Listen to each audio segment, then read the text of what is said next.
From the New York Post, undocumented migrant arrested in Florida for allegedly assaulting 11-year-old girl. This is absolutely crazy. It is, of course, part of the hostile takeover. And then you have these apologists who will say, well, this isn't representative. Notably, Eric Adams, this is not representative of the overall influx of asylum seekers. And it's like, well, now you have to admit that you've let in millions of people illegally. So it's a lose-lose either way. But my name's Eric. This channel is called Report and Opine. Please like, comment, share, subscribe, all that fun stuff. I'm absolutely begging you. I'm begging you, please. Come on, please. It helps me a lot.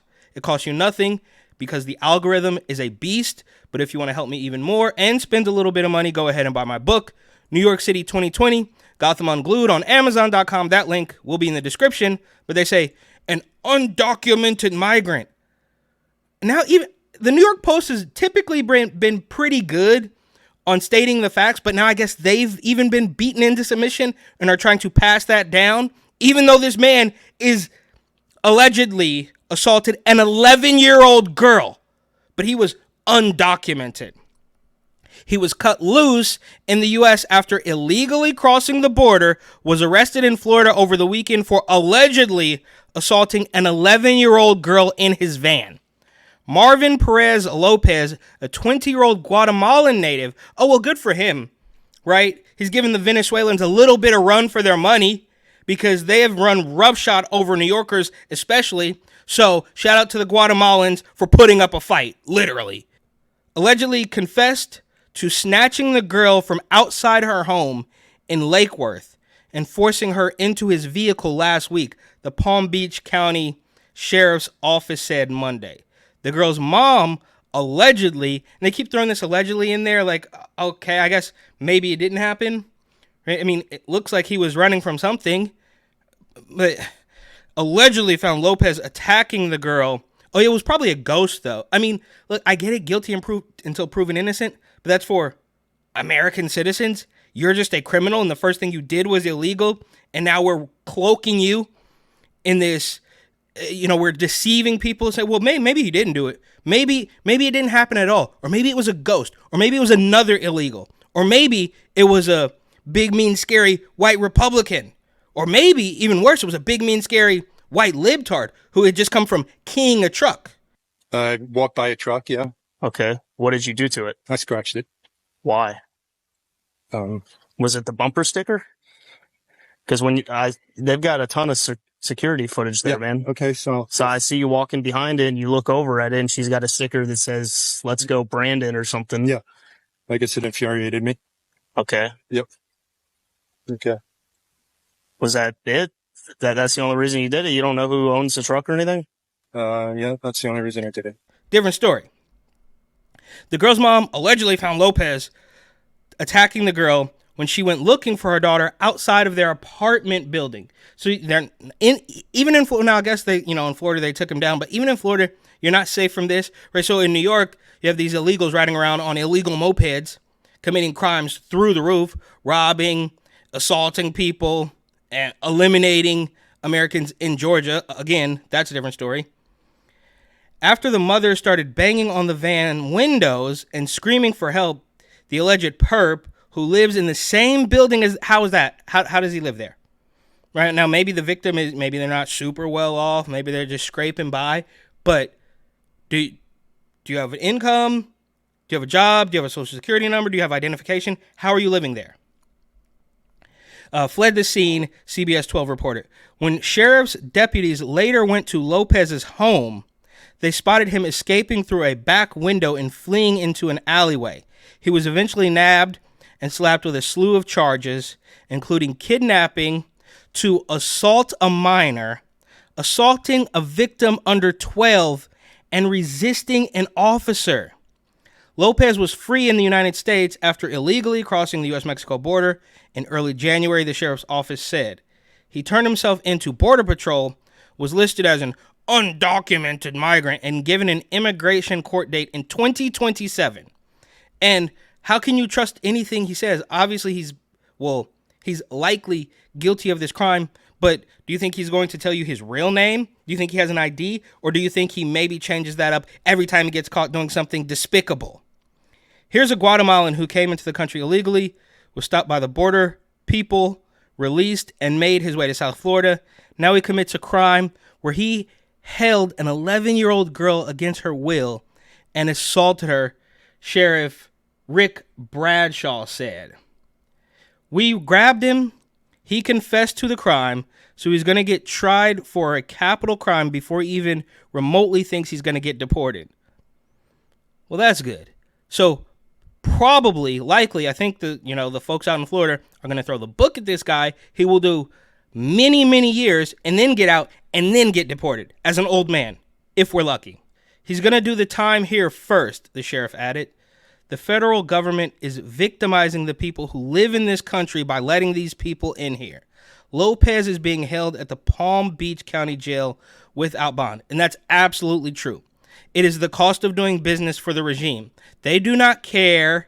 In fact, they do care and are happy to see it happen, because every time something gruesome like this happens, it lets them further know that they have complete control and they can, juke the stats and get their congressional seats, or, 2 decades down the road, try to turn these people into Democratic voters. And here's another one, again from the New York Post, more of the hostile takeover that is being literally promoted by the ruling regime. Denver migrants sent Mayor Mike Johnston list of 13 demands as they refuse to clear encampment, move into shelter. And how did they do that? Did they take the time to learn enough English to demand things from the mayor of Denver? Migrants in Denver on Monday submitted a list of 13 demands that they say the city must meet before they leave their packed encampment and head into shelters. I mean, this is crazy. Look, we don't have time to rehash all of the crazy thing the migrants have done, but we just saw the young man who assaulted an 11-year-old girl in Florida, and now in Denver. I mean, I don't know what else to call this. Obviously an invasion, but it's hostile. They are demanding things. We even see in New York, the African migrants, right, are now saying, well, they're literally telling you, oh, it's racist and there's a language barrier. Yeah, well, you probably should have stayed wherever the hell you were.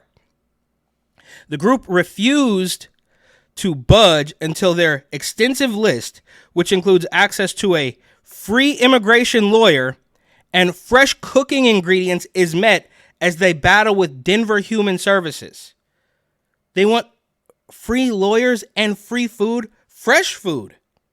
The migrants, consisting of families living under a bridge and near train tracks, issued their demands after Democratic Mayor Mike Johnston petitioned to have the group removed. Well, why did you petition?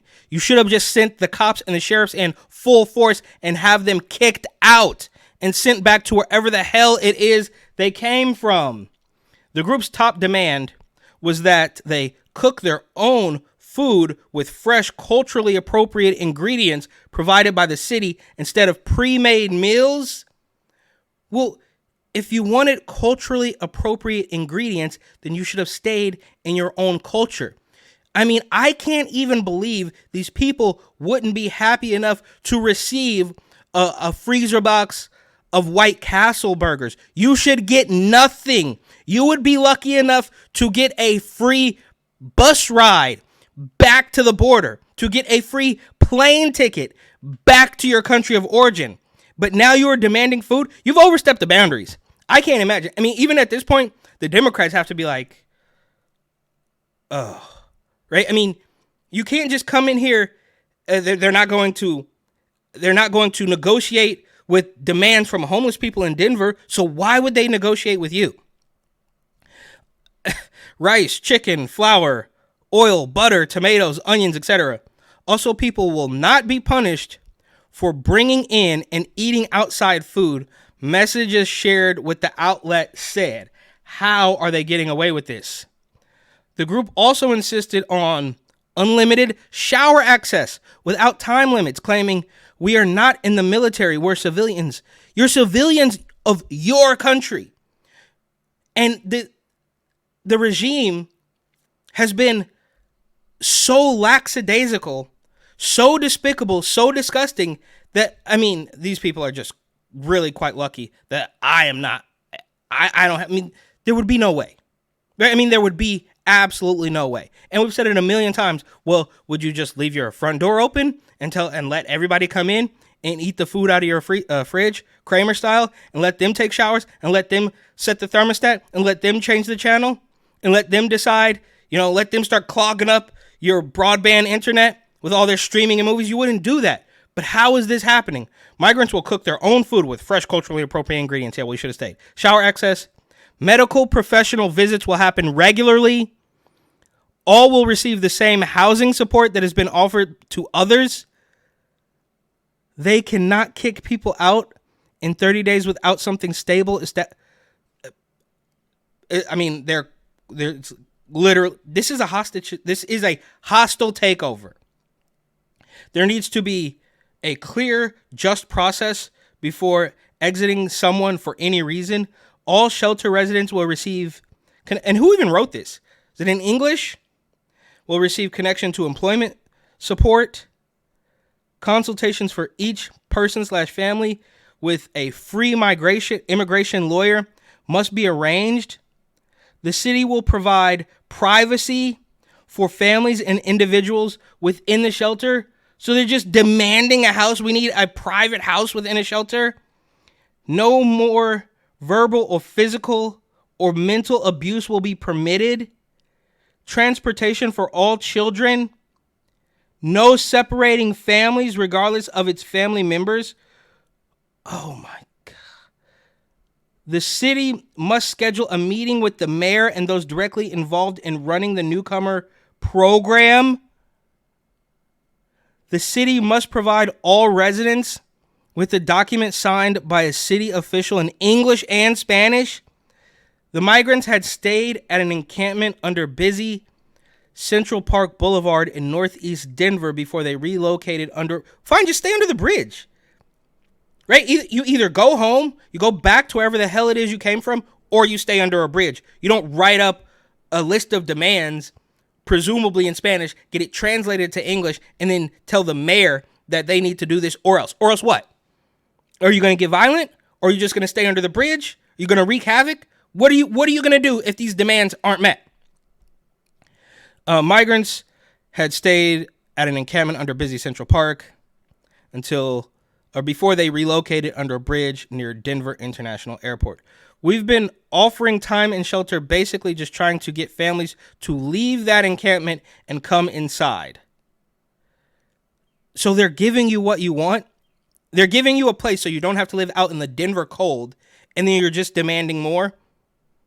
And you get what you deserve, I guess. And I've said it a million times. Oh, well, people voted for this. You get what you voted for. Yeah, maybe. Maybe they didn't know. Maybe people were in the dark. Maybe they were brainwashed by the media. But you don't vote yourself out of this. You just don't. Those very same people who let the illegals run roughshod over Americans are not going to allow themselves to be voted out. Those people who shut down your businesses and force pharmaceuticals in your arms, well, while leaving the border wide open, they're not going to say, oh, I guess people don't like us anymore. We're going to come back with a plan that people like. That ship sailed. Those people are in power, and they are going to do whatever they have to do to maintain it. We've been offering time and shelter, basically just trying to get families to leave that encampment and come inside. Denver Human Services spokesperson John Ewing, Patrick Ewing, told the outlet. The mayor's office also offered the migrants who stayed on the private property owned by railroad company Union Pacific for several weeks the ability to stay in a city shelter for 7 days instead of the initial 3, according to 9 News. And I guess this is the guy, Mike Johnston. Yeah, okay, bro. These people, this guy's got, white savior complex written all over him. He probably chopped it up with kickback Kathy Hochul before she said that black people didn't even know what a computer was. Young black kids growing up in the Bronx who don't even know what the word computer is. They don't know. They don't know these things. And I want the world open up to all of them, because when you have their diverse voices innovating solutions through technology, then you're really addressing society's broader challenges. We're going to save you. The outlet reported that roughly 100 people accepted Denver's offer Wednesday as the camp was swept. Yeah. This is ridiculous. I can't take this anymore. I'm losing my patience. It goes on and on and on. But what you should do is just ignore these people and tell them, yeah, we're not going to meet your list of demands. We should probably have you all arrested for living under a bridge. And what are you going to do if we don't meet those demands? And you should just be lucky. You should be thanking your lucky stars that you can live here in the cold in a tent under the bridge instead of us sending you back. And hopefully Big Mean Orange Man will do that. On my first day back in the White House, I will terminate every open borders policy of the Biden administration, stop the invasion on our southern border, and begin the largest domestic deportation operation in American history. And then, of course, while that hostile takeover is happening, you also have guys like this who are assaulting. I mean, and this is where they come from. So I get it. I understand when people are always saying, well, they're just trying to make a better life for themselves. Because allegedly, I mean, presumably, I should say, this guy came from a place in Guatemala where this probably wasn't even that bad. I don't know. I've never been to Guatemala, so I can't say. But why did you think you were going to be able to get away with that? Just like these migrants think that they're going to be able to demand free, fresh food so they would cooperate with the people in charge to get them out of the cold and into a shelter. This is just beyond parody.